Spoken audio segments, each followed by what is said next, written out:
Welcome. This is Judith Royal. I'm an archetypal astrologer, and I'm here to give you, I think I'm going to call this like a special edition, because although we've had a lot of heads up about the new 500-year cycle that begin with an astrological event that only occurs every 500 years, and it occurred on January 12th of 2020. And it seems to me, talking to a lot of you and getting your feedback, that this event has come in. Not only is it not a Capricorn step-by-step organized way, but rather it came avalanching in very, very quickly, caught many of us by surprise by the rapidity with which things started to change. And the catalyst of the COVID-19 contagion has, well, naturally gripped our attention because of the crisis nature of it. And it's been easy to forget what is really going on. So let's just pick that up and have a bit of a review. So we know that in the 500-year cycle, we were going to see some shifts in the distribution of power, because leading up to this, we were faced with many whistleblowing incidences of abuse of power. And 500 years ago, we had the beginning struggle of the shift from divine right of kings. And you can see on our presidential stage, actually I saw something this past week, maybe you did, where Trump claimed to, basically be the king. And we are fed up with that. The divine right of kings 500 years ago, one of the most destructive parts of that was that because the king and the pope, etc., claimed to be spokespersons directly, the voice of God himself or itself, and therefore their decisions could not be questioned, including if they made a really disastrous decision, like the king ordered the beheading of a whole village or raised the taxes and the people starved, any of that, there could be no consequences for him, because that would be the heresy of questioning the will of God. So 500 years ago, we had the big protest, the Protestant Revolution, and it also, when I think of it now, it had a startling beginning. It was Luther simply nailed his new proclamations to the door. I think it was the door of the king, but in any case, he made it quite public. And as I said, it started a revolution. Now, the planets we're talking about are Saturn and Pluto in Capricorn. And one of the things, I'm going to share with you three things, but one of the things that was predicted or forecast about the effect of that shift was that the new 500-year cycle would be a stimulus, a significant geopolitical dynamic that would affect, we could say, change the distribution of power in many structures, and is guaranteed to be on a global scale. And there was also the forecast that there were possible natural disasters, so-called natural, like seismic events, which are, again, it's that's when those tectonic plates, the tension has been building, and that's what's been true with us here. And then in order to release the tension, there's the sudden shift of those plates, and it is a surprise, right? It's a realignment of the very earth that we stand on, the very thing that we count on to be stable and there for us and of course holding us up, holding our houses up, etc. Now, this shift in the distribution of power, I'd like to tell you some of the things I see on the archetypal stage, because there we can see the practical manifestation of the resonance of this planetary event.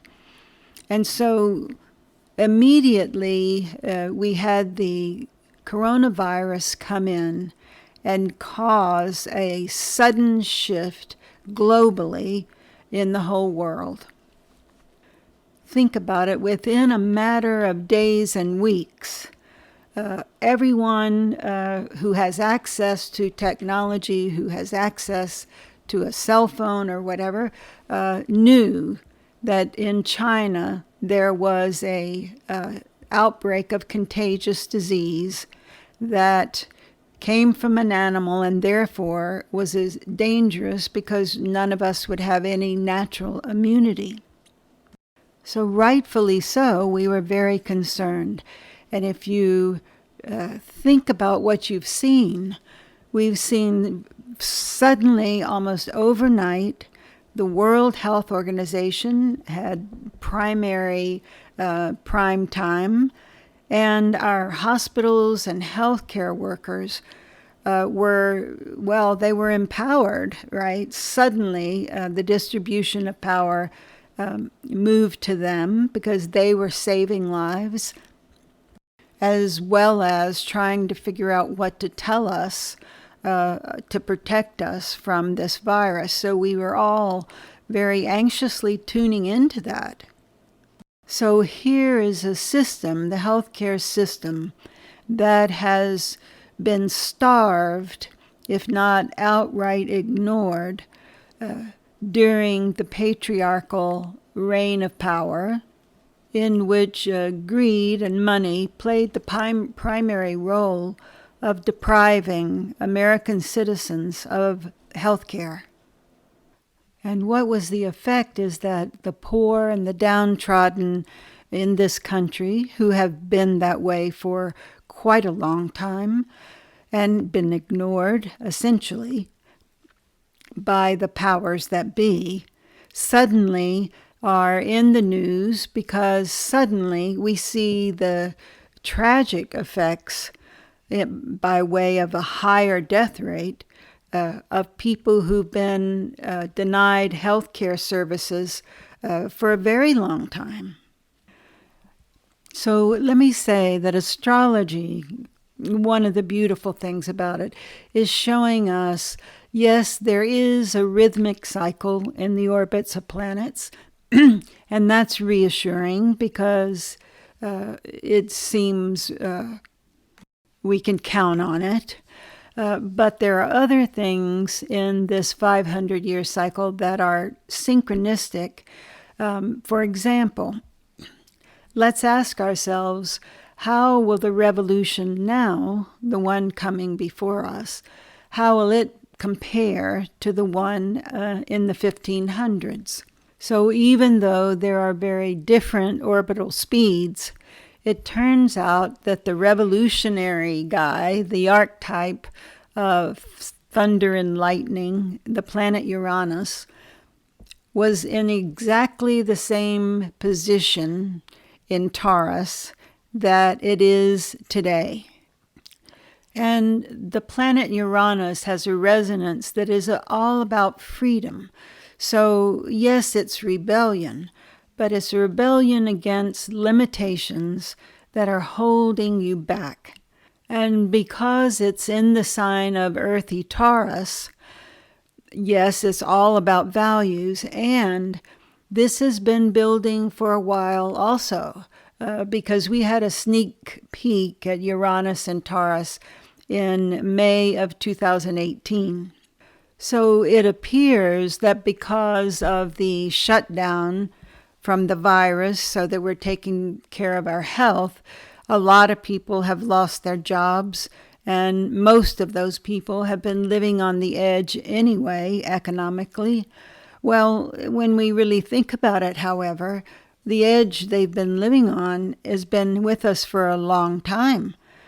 It isn't that suddenly there are no jobs, because as we've moved into this shift, which is the age of technology, and we really turned that door with the beginning of this century. Americans with jobs found that their job was no longer needed, same as it is right now, but in a different form. And also our young people going into so much debt to get a college education, only to find there wasn't a very welcoming job market when they would graduate. So, the sign of Taurus is very interested in money, our own, but also other people's money. And it's, the Taurus bull that stands outside of Wall Street. And with this new 500-year shift, we knew that things having to do with our natural resources, and including the banking system, industry, and the things that therefore affect world leadership, we can know that that's going to shift directions and take on a powerful influence, whether for good or for ill will be up to us. And whether or not we step up with integrity on the last thing that we knew was predicted in the forecast for this new cycle, and that is about ethical leadership. Because when there is such a powerful transformation and also rebellion, it really is a time that demands high ethical leadership of our country, of all countries. And without that, the prospect of some rather severe economic recession is on the horizon. So now let's bring this down into your own living room, because the new moon in Taurus that we had April 22nd, the evening of April 22nd, had in it the god of lightning. So hindsight is a good thing to use when there's a lot going on, because we can't really process it and assimilate it in the moment. So the new moon starts a lunar month, and so for this one, we're going to have the sun moving on and catching up with slowpoke Uranus on April the 26th. So surprises, definitely expect out of the blue, like lightning, surprises, and it's going to be in relationships and partnerships that you have, and also the same area on the world stage. So the energy that you noticed at the time of this new moon has shown you in your own personal life what the conjunction or the big energy of lightning strikes on April 26th will mean for you personally. And if you think you're puzzled, you don't know what that was in your life for the new moon, don't worry, because the lunar cycle halfway through has the full moon, right? And so there we get illumination, and we get to see what we did not see at the new moon. And this one is going to come on May the 7th. It'll be the wee hours of the morning here on the Pacific coast. So it'll be just about midnight for those of you on the East Coast in the United States. And this one is in the sign of Scorpio. The moon will be in Scorpio in direct opposition to the sun in Taurus.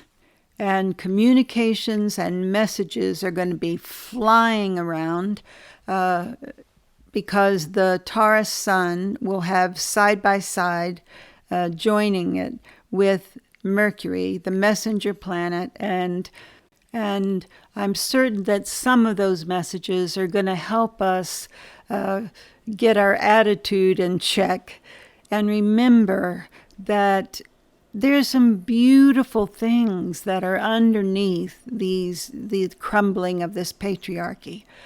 And yes, it appears that it happened very fast, like somebody went out and got a wrecking ball to the crumbling brick buildings, etc. That's just a metaphor, of course.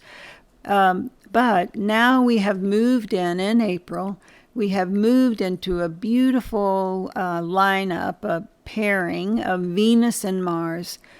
So our relationships are going to become even more loving.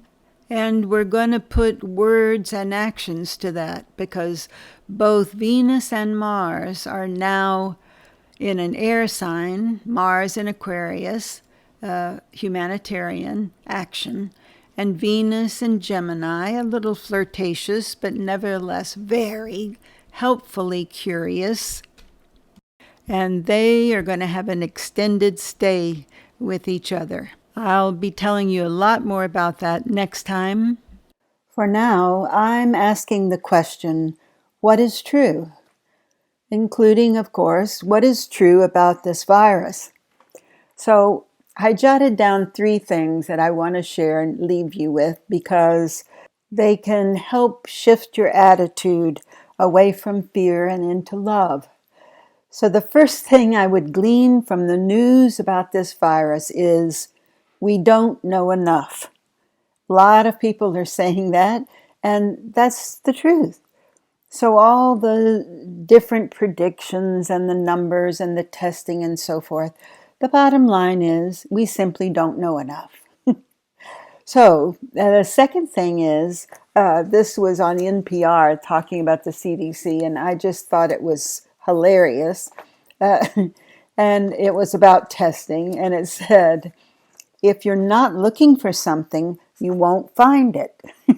Now, if ever there was a little voice for humor in all of this, I think that's it. And reminding us to choose our guide carefully. Always choose love. And the third thing is my favorite of all. And that is that we're all in this together. And that's a quote being used repeatedly by the Prime Minister of New Zealand, one of my favorite people in the world, Jacinda Ardern. She ordered a heavy-handed shutdown in New Zealand, and yet she's got 80% of her people behind her and very high approval rating for what she did. And in the news just this week, they're saying she not only flattened the curve for this virus in New Zealand, she crushed it. So what happened there is that the people trusted her, followed those directives, and everyone was better off as a result of it. And she has been described as her greatest talent being a trademark, which is empathy.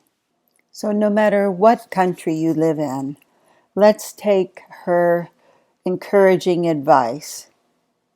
She said, be strong and kind. I think that just sums it up. Thank you for listening, and I'll be back next week. And you can always reach me, Judith at judithroyal.com. Bye for now.